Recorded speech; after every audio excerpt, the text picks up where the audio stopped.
Hey gals, welcome to Binge Free Bestie, the podcast where we ditch the diets, break free from binge eating, and build a safe and empowered relationship with our bodies. I'm your host, Nic Gaviria, a registered therapist who totally gets it. Binge eating and body image struggles? Yep, I've been there, done that, and I've got the therapy bills to prove it. But here's the good news, bestie. I've recovered and I'm here to help you to do the same. This potty is all about real, evidence-based strategies from my therapy practice, plus down-to-earth, relatable girl talk with me and some of my amazing besties and other experts who have their own stories, tips, and tricks to share with you. So, whether you're tired of the diet cycle, ready to ditch the shame spiral, or just want to feel more confident in your own skin, then you've come to the right place. It's time to get real about food freedom, body acceptance, self-care, and building a life you truly love. Let's get into it, besties. Hey guys, welcome back to the Binge Free Bestie Podcast. I'm Nic, I'm your host. I am a registered therapist here in New Zealand. And today I am really excited about this episode because I have one of my besties joining me and one of my colleagues in the field. That is Dr. Chelsea Arnold over from Perth, right? In Australia. Just in Adelaide, but I did used to live in Perth. You've told me that like 3 times. Okay, Adelaide. Well, welcome to the podcast. I'm really excited for this one because I think what you are doing for the recovery community is just amazing, and I can't wait to hear about, what you've created, and I'm sure the Besties community are excited about it too once they hear what you've been doing. And yeah, just to get to know you a little bit better. And the purpose of our chat today as well is we're going to be talking about kind of the pros and cons of either tracking, which is kind of the naughty dark side, and self-monitoring, which is actually something that would be really helpful in a recovery journey, especially when it comes to binge eating, which is what we're all about here on this podcast. How about to start off our chat, just let us know a little bit about you and let the listeners know what you get up to in the world. Thanks, Nic. I'm so excited to be here talking about this with you. So my name's Chelsea. I am a clinical psychologist and researcher over here in Adelaide. And I am also recently the co-founder of a mobile app called Bertie to support binge eating recovery. So a few different hats that I wear. Also a mum to a little girl called Bertie. That's the actual namesake of the app. Oh, I didn't know that. That's cute. Yeah, that's how we found the name. And a busy mum that wears different hats. And yeah, that's a little bit about me. Love that. Love a multi-passionate woman.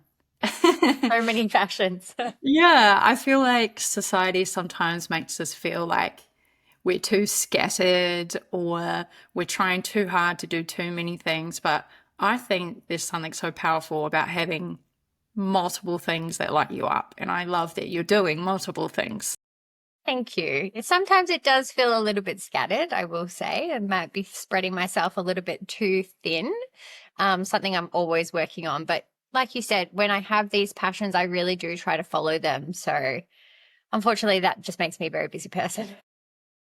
Me too. I'm exactly the same. Like everyone always says, like, why are you always working on so many projects? And I think like what you were just saying, when I'm passionate about something, I just want to bring it alive. I want to bring it to life. And especially when I see that there's something missing in the community, especially something that's going to be empowering for other people and helpful. And I think, our mental health system, as we were just discussing before the podcast, has so many gaps in it. And we have some expertise in this field. We can see a gap, and we also have some ideas about how we might be able to fill those gaps. So I think that it's kind of ideas come to us for a reason, and maybe we should act on them. That's Definitely. my ethos. Totally. And something I'm really passionate about, and I'm sure we'll get into this on the podcast, is getting access to evidence-based information and treatment out to as many people as possible. I think, as I mentioned before, I'm a psychologist. Psychology is a very gate-kept profession. The Australian Psychological Society suggests, I think psychologists charge about $300 an hour. Obviously, you get some of that back on your rebate, but it's not accessible to the majority of people. So that's something I'm really passionate about, is that enabling people to have access to treatments that work, because we know there's a lot of misinformation out there, unfortunately. Yes, definitely. And I think when it comes to eating disorders, disordered eating, healthy lifestyles, mindset hacks, like all of that kind of stuff, there are so many people talking and giving ideas, strategies, running programs. Some people are qualified and know what they're talking about, but maybe they're not accessible.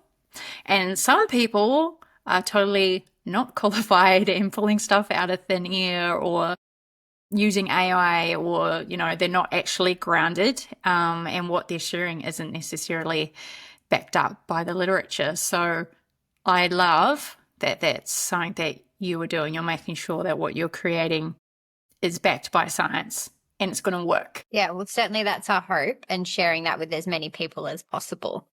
Yeah. Yeah. Awesome. So I thought a really interesting kind of angle for our chat today would be to talk about, like I said before, tracking. And kind of, I think a good place to start might be talking about, you're a psychologist, you're working with women who are struggling in their relationship with food and eating in their bodies. And I'm sure that most people who walk through your door are doing some form of tracking or have been tracking, whether that's tracking calories, macros, weighing themselves, weighing their food, measuring, all of that MyFitnessPal kind of shenanigans. We are taught to do that by diet culture. And again, like these coaches and creators that we see online who are doing that and making what I eat in a day videos, and, telling us that this is how you can manage your binge eating or manage your relationship with food. But I'm curious, what kind of impact are you seeing on the people who walk through your door who are participating in those tracking behaviors? Yeah, I think you raise a really good point, Nic, that tracking has become like one of those really big trends in our current kind of diet culture. It's not just tracking calories anymore. It's tracking macros and micros, I think might even be a thing. Like, I'm not really across the whole culture, to be honest, but people feel a pressure to track what they eat, to make sure that they're abiding by certain calorie restrictions and certain macro kind of, or nutrient restrictions as well.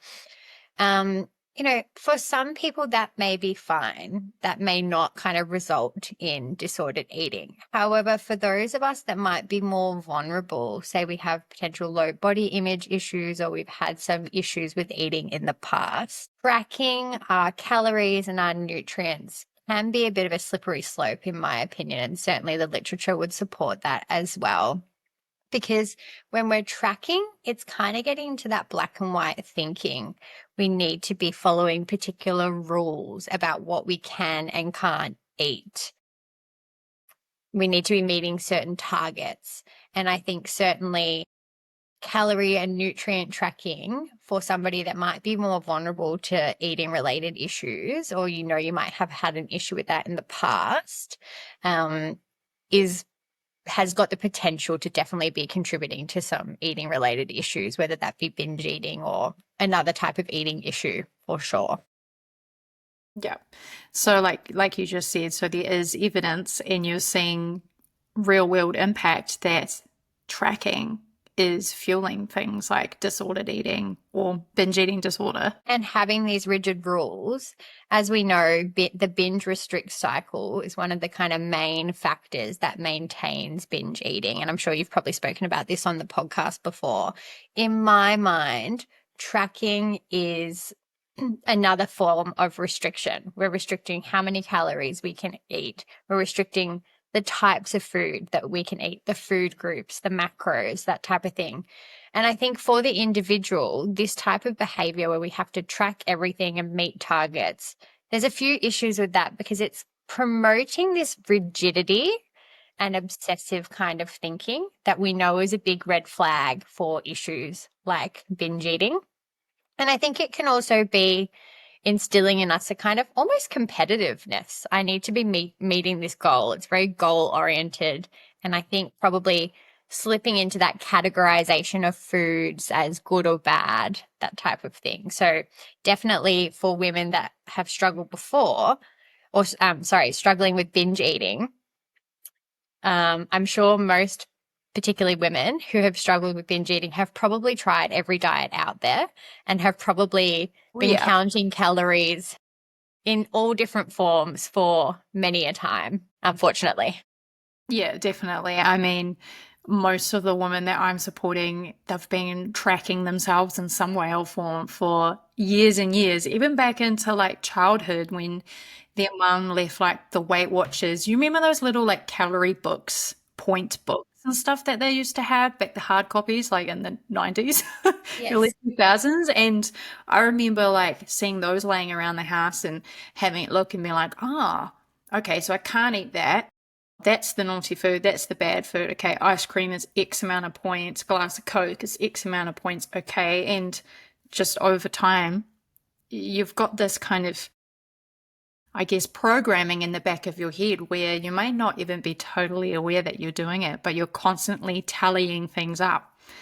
So it's a really hard thing to rewire, isn't it? Because it's years and years of conditioning. I was going to say, for women that have been calorie counting for years and years, it can be quite difficult in my experience of working here to unlearn those associations, because over time you learn how many Weight Watchers points or you learn how many calories are in X amount of food. You don't need to go look it up at one step, after a certain amount of times, because that has X amount of calories. So it's all about that categorization of good or bad foods. I can have this. I can't have that because it will put me over my points. It will put me over my calories. So I would put calorie counting and nutrient counting as a form of restriction. It's just a different type. It's all part of the same diet culture, which we know is the main thing that fuels issues like binge eating. Yes, totally. And if you guys have been listening to past episodes, something that I talk about a lot, and I also talk about it in my kind of freebie guide that you can get. It's called the Emotional Eaters Fix, and I've kind of given it that name just to, I mean, some people don't identify with the word binge eating. That's why I called it emotional eating. But really what I talk about in that is that there's three big drivers behind binge eating. The first one is physical restriction, which is you're not eating enough. You're not eating regularly. You're not eating adequately. You're not eating with enough variety. Okay, so that's like the calorie restricted eating. But there's also mental restriction, which is exactly what you were just talking about around that categorization and moralization of food. So good, bad, clean, junk. When we label our foods like that, we are giving them a moral standing, and we feel like if we eat the bad or the naughty or the junky food, then that in turn kind of puts us in that category too, God forbid. So yes, it's a slippery slope, isn't it? You've got physical restriction, mental, and the third one is that emotional dysregulation. And I feel like sorry to interrupt, Nic. I feel like diet culture is getting sneaky as well. So it might not be as explicit as, chocolate cake is bad, I can't have that. But, currently I feel like everywhere I turn, I see we've got to have extra protein. Everything's about adding protein to literally every single type of food has to have added protein in it, because that is being labeled as healthy or good. I think there's some really great dietitians on Instagram doing some work about it's okay to not have food with added protein in it. Carbohydrates are important. Other food groups are important. So that type of macro counting as well, or, are we getting... I've used my Fitness Pal in the past and it's like, oh no, I'm not getting this huge chunk of pie in my protein thing, and I need to be putting less calories into my diet. So yeah, I think that it can be quite subtle and sneaky, those ways in which diet culture infiltrates the messaging. And then we're thinking, we're doing a bad job. We're going to be more likely to restrict our types of food intake as well. So we just end up eating lean chicken and green beans or something, which is not very enjoyable as a full diet. What happens? We end up binging on the foods that have been forbidden from our diet, because you cannot survive, and you should not be surviving on a diet of bland ass chicken and beans, because eventually you will crack. You'll have a shitty day at work. Life will happen. Curveballs will happen. And you will probably use some food to serve, which is actually okay. Sometimes, like, food is allowed to be part of your celebrations. It's allowed to be part of your commiserations. But obviously we don't want that to be your only tool. But yes, when we're restricting, we're using these apps like MyFitnessPal, or we're using these programs like WW, which is that's their new name, isn't it? WW. You keep branding. Trying to rebrand. You can't. I did hear that Weight Watchers are actually going under now. And Jenny Craig's died, hasn't it? The whole. Yeah. So that's fabulous. It's positive in that regard, although I've seen the kind of narrative shifting, because it's now those programs of kind of being superseded by the next kind of diet fad, which is weight loss injections and things like that, which is a whole other topic that, probably deserves another in-depth chat. Yes, definitely. I also really like what you said before, Nic, that it's okay to emotionally eat sometimes. Yes. I love that you kind of brought that in. We all use food to soothe at times. That's completely healthy, normal. I don't like to use the term normal, but that's a completely healthy and appropriate thing that is just what we want to do. That's completely fine. And I don't want people to think that we can't use food in that kind of way. It's more like, as you've probably discussed in your podcast before, when we only have the option to turn to emotional eating, or only have the option to turn to binge eating to self-soothe, that we might be wanting to have a look at things and see if there's potential for us to make changes. Exactly.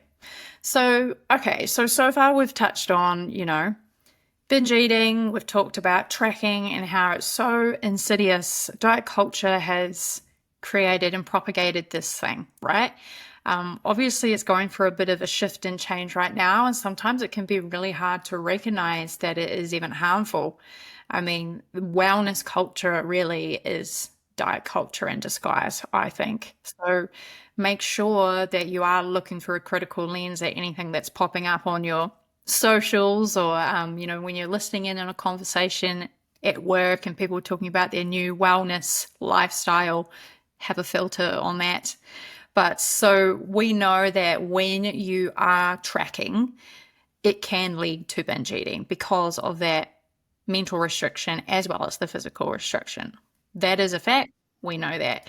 So what I want to turn the conversation to then is the idea of something called self-monitoring. So self-monitoring is a strategy and a part of the treatment approach for binge eating. It's part of something called cognitive behavioral therapy enhanced, so CBTE. This is an evidence-backed model that is used by binge eating therapists around the world. There is so much evidence backing up that this works. It also is really cool because you can do this by yourself. You can self-guide yourself through CBTE, and you can use self-monitoring to go through your own recovery journey. Obviously, as we know with binge eating, it is a lot harder to go through any recovery journey on your own. Like, it is great if you can have a community or you can find a therapist, but what we're going to talk about now is Chelsea's kind of baby that she's developed, the Bertie app, because if you aren't able to find a community, although you are in a community, if you're listening to this podcast, you're part of the Besties community, you've got us now. But if you don't feel like you have anyone in your world and you're not able to access a therapist, we want you to know that there are still things that you can do on your own. One of them is the act of self-monitoring, and the Bertie app is something that can support you to do that because it's one of the kind of aspects of the app, right? So maybe tell us a bit about the app and its functions and its purpose, and we can talk a bit more about how self-monitoring aids in recovery. Yeah. So like you said, obviously, if you have access to a therapist that can guide you through your own recovery, that's ideal in a lot of circumstances. So the Australian Psychological Society, the APS, have actually endorsed self-guided CBT through digital technologies like app as a first-line evidence-based treatment. So it's as effective for a lot of people as face-to-face therapies, which is great because it means that we can get evidence-based treatment, as we were talking about before, available to more people. So with that in mind, my partner and I created the Bertie app, which is based on CBTE, CBT enhanced, but then I like to enhance it a little bit more with my own flair about some limitations of CBT that I personally consider. But one of the main things that we know is very effective for people that are trying to overcome issues with binge eating is to target this restriction that occurs. And a way that we can do that is by self-monitoring. So monitoring our intake and then also aiming to restore regular eating as well. So with self-monitoring, I've found previously when I've suggested people do some self-monitoring, often women are like, oh, hell no, because I've done the calorie counting my whole life. They're like, absolutely not. That's not going to work for me. Which makes sense. The same response of people being like, what the heck? I thought you were like anti-diet. I thought that what are you telling me to do this? This is the opposite of anti-diet, isn't it? I'm like, no, self-monitoring is different. Trust me. Which totally makes sense because we don't want to be just adding more fuel to the fire. I would never want to be encouraging somebody to be counting their calories in part of their recovery journey.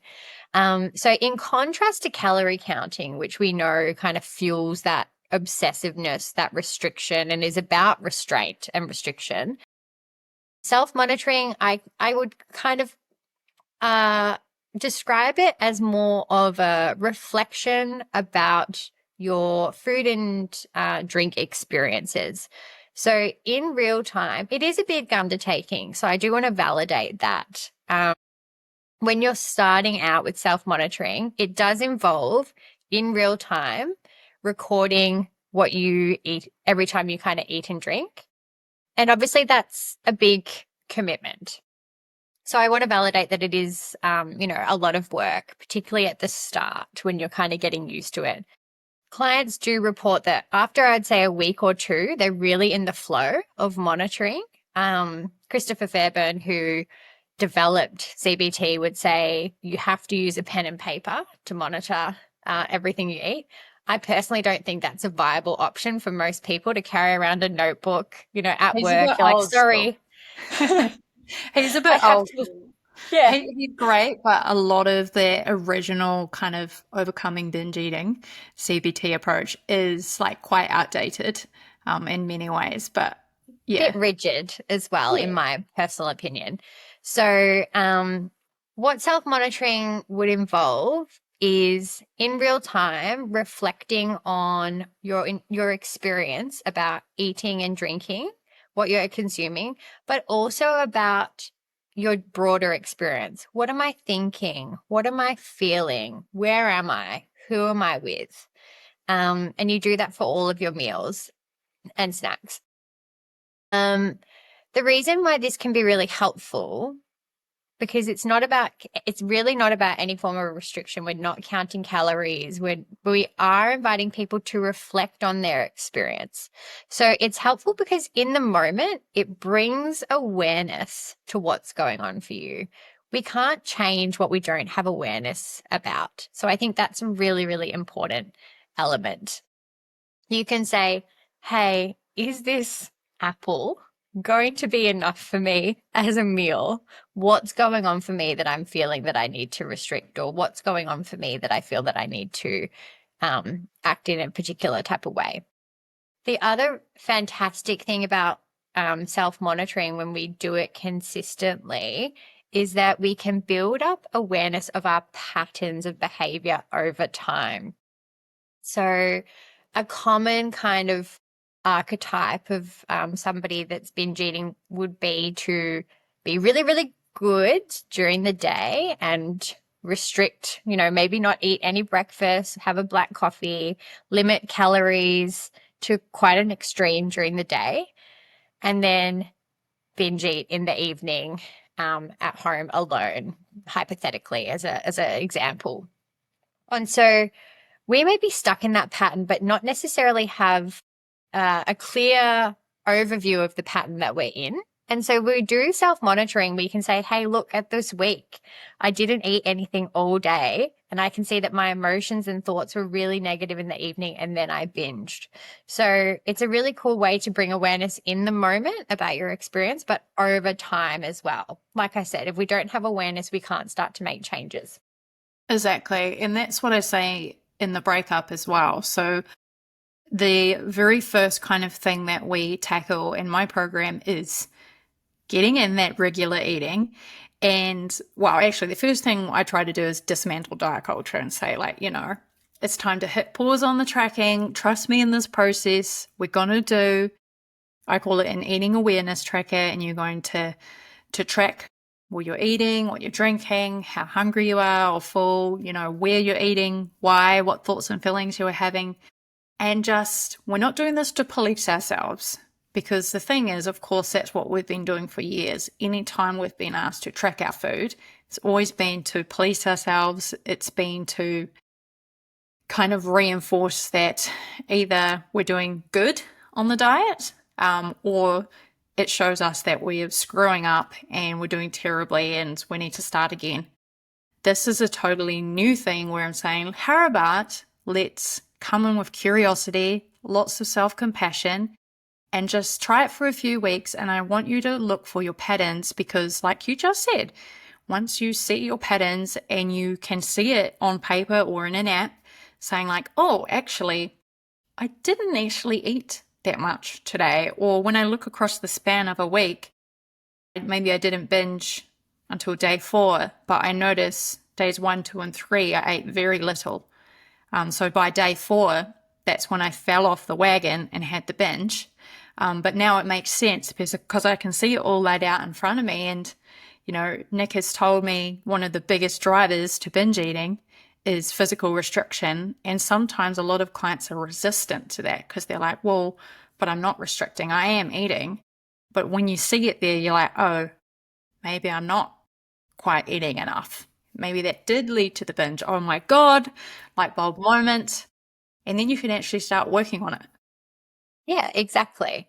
Because like I've said before, we don't have the awareness, we can't make the changes. Or maybe, we have awareness that we are restricting, but we don't know the full extent, or we don't know the nuances. So it can really provide, I love what you called it, like your eating awareness kind of experience, because it can really help us get that objective information. Because sometimes when we're struggling with binge eating, we can have our kind of blinkers on. We're really in it. And this can help us to step back and see things a little bit more objectively and a little bit more clearly. Totally. It's not going to be the full picture. There's obviously a lot of other things that we need to do, but it's really, in my opinion, a fantastic starting point. Yeah, I agree, because once we know, okay, maybe I'm not eating enough, and, the recommendation with binge eating is to get on top of that regular eating first. And so, I mean, what do you have to say around that in terms of why does working on that regularity of eating enough, eating different types of food, like why does that actually support people to reduce their binges? So we know that, as I mentioned before, that restrict binge cycle is one of the main reinforcing factors for binge eating, because as you say, eventually we fall off the wagon and then we vow to do better the next day because we got to diet harder, basically. Basically, if we just think about physical restriction in the first place, as we restrict, as we don't give our body the fuel it needs, this physiological, aka hunger, physical hunger builds. Obviously, that makes sense. But so does the I'm a psychologist, so obviously I focus on the psychological aspects. So does that psychological pressure to eat. What we restrict ourselves of becomes more and more what we are focused in on. It takes up all of our mental capacity. So the more we restrict, our physiological and our psychological hunger is building and building and building, bubbling away in the background. Maybe we can not act on it at some stage, but it takes a hell of a lot of our energy, our mindset, our effort, so that we're not out there living a joyful, engaged life because we're focusing on keeping that at bay until it becomes overwhelming and we have to eat on it. We have to act on it.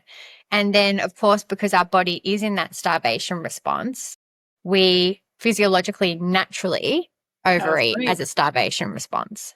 So that's kind of one of the main reasons. What we deprive ourselves of becomes more of our focus psychologically, and we have this just natural, it's a survival instinct to eat when you're hungry. Exactly. And I think that's like, I've noticed this a lot on the socials of the Bertie page, and I put it out a lot on mine as well. It's like, you are not broken. You're not doing anything wrong. It's not that you have no willpower. You're not weak. Your body wants to survive, and your body is doing its job. It's responding to that restriction. When you binge and you overeat, it is because your body is doing what it needs to do to keep you around. Exactly. So it's not any moral failing. It's not that there's anything wrong with you that you couldn't stick to the diet. It's that your body went into that survival mode, as you said, and it's doing what it needs to do. And I completely agree. And I also really want to validate that it is a symptom of our culture that we're in, that people feel the need to restrict. It's, I feel like there's a strong narrative around, it's not your fault if you binge. It's not a lack of willpower, but I also want to validate and bring compassion to it's not your fault if you're restricting also, because we are conditioned from day one that we enter this world. You talk about this a lot, Nic, to be thin, to be small, to not take up space, to eat less. And so it's a societal problem. It's not an individual issue.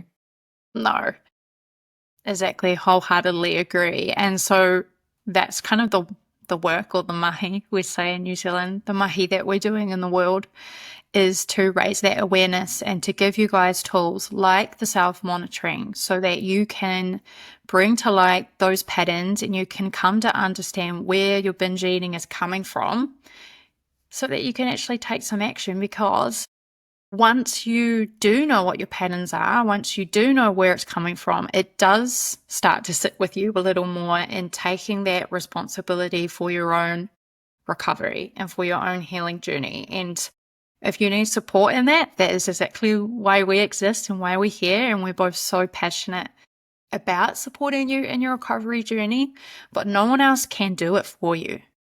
And so it takes a lot of courage to do something like self-monitoring, because it is scary and it's confronting. I know when I first tried doing it, I felt terrible for the first week because it really put in front of my face like the reality of what I was dealing with and how vast it was and how out of control I felt like I was. And then it feels like a mountain was going to need to be climbed. But as you guys know, if you listen and you've heard a bit of my story, like I haven't binged since 2019. So that's like nearly 6 years. It's not to say that my old binge brain doesn't try to speak up sometimes. She's still in the back there. Like, we're living in this culture, as Charles said, like we are constantly bombarded with messages, and it will light up that little voice in the back of your head from time to time, but you will get stronger and you will be able to snap back at it. You'll be able to challenge it. You'll be able to engage your self-care plan and use all your strategies, and it won't be a big deal and it won't throw you off. So happy to say I haven't binged in coming up to 6 years, which is awesome. And recovery is like a lifetime thing, as with kind of many different struggles that people have. There's no finish line, but it isn't a mountain that's never going to be, you can get there, is what I'm trying to say. Yes. And, I think your experience, Nic, is a testament to the fact that we know that these treatments work. I think at the start, like you said, it can be really confronting, particularly the first week or two if you're changing tact and you are really tuning into self-monitoring or bringing awareness to this. It's very, very typical for people to feel like, okay, I thought I was going to feel better, but I'm feeling like pretty overwhelmed by this. So I think it's great to validate that. We expect that it could be pretty rocky the first week or two or even a few weeks longer, but it does get better. We kind of do need to face, we got to feel it to heal it, got to face our fears to kind of move through them as well. Agree with that wholeheartedly. And so how do people get their hands on the Bertie app? Like, where do they find it? Does it cost anything? Like, what's the deal here? The deal is it's free on the App Store, App Store and Google Play.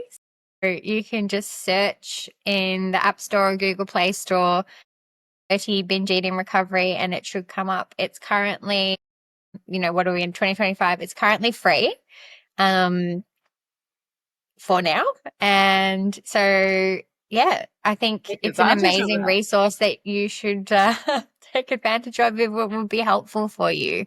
Like I said before, we really want to get this evidence-based intervention out to as many people as possible. And as I mentioned previously, it's based on CBT, but there are some, I like to put my own flair on things. So if you've done maybe some CBT before and more of that traditional format, like Nic was saying, and found this wasn't really for me, we have elements of emotion regulation, like there's an SOS button for those really tricky times. I've got self-compassion and mindfulness kind of weaved through there as well. So I wanted to have a multimodal, multi-pronged approach, so that it's not just based on CBT, but that we know that also have those evidence-based interventions integrated in there as well. Yeah, and I can vouch for this because I've had Bertie installed on my phone for, I don't know how long, the last couple of months, at least 2 months I've had it on there. And like just before we came on this call, Bertie told me to eat my lunch. And I was like, oh, actually I should eat my lunch because I know that it's probably going to be, I don't know, an hour and a half or 2 hours before I get an opportunity to sit down and give myself some fuel. So you know what? It is a good time to eat, and it helped me to prioritize my eating well today, which is awesome. And it vibrates, I think it's your breakfast, lunch, dinner, and then snacks as well. Set up the notification so it reminds you to eat, and then you can log it, which I think is awesome. And if that's all you use the app for, I think that would be just an amazing place to start. But then you've also got everything else sitting in there too, and it's free. So I would recommend guys brainer. download it, have a play with it, have a little go at self-monitoring and just see if it might help you to see those patterns and gain some awareness on where you're at in your relationship with food and eating right now. And then, of course, you can decide what you want to do from there, whether you want to come join the breakout, whether you want to do one of my coaching programs, whether you want to reach out to Chelsea. There's options because you know what you're dealing with. Yeah. I think it's a great first place to start and give it a try. Yeah. I feel like for those who are struggling, the listeners that might be struggling, I don't feel like there's any harm in giving this a try if you haven't done something like this already. Or even if you have, we know sometimes recovery takes a few goes. So I guess, I would really urge you to download the app, give it a try. It might not be for you, but you don't have anything to lose at this stage. Yeah, and I can also vouch, like, obviously Chelsea's created it. Chelsea knows what she's doing. It's a safe app to be using. If you want to do self-monitoring, I don't recommend doing it on something like MyFitnessPal or anything like that. Just download Bertie. It's safe. You can go in there and know that it's not going to be infiltrated by diet culture. There's no diet culture on the app, that is sure. It's an evidence-based intervention developed by me. as a psychologist. So yeah. That's amazing. Well, I think that's the perfect place to pause this conversation, but I feel like we possibly have many more conversations that we could have for the besties community. You've got a wealth of knowledge, and I would love to have the opportunity to pick your brain a little bit more in the future if you're open to it. That would be my absolute pleasure. Awesome. Okay, well, I will definitely hit you up on that. And so, everyone, Bessie's listening, definitely check out Bertie. I will pop the details in the show notes so that you can go and give it a download and have a bit of a play and a bit of an experiment. And I will catch you next week for the next episode. Enrollments for the breakup are open now. So if that's something you're feeling like you're ready to dive into, the invitation is there. But until then, I'll be back next week and I will catch you later. See you guys.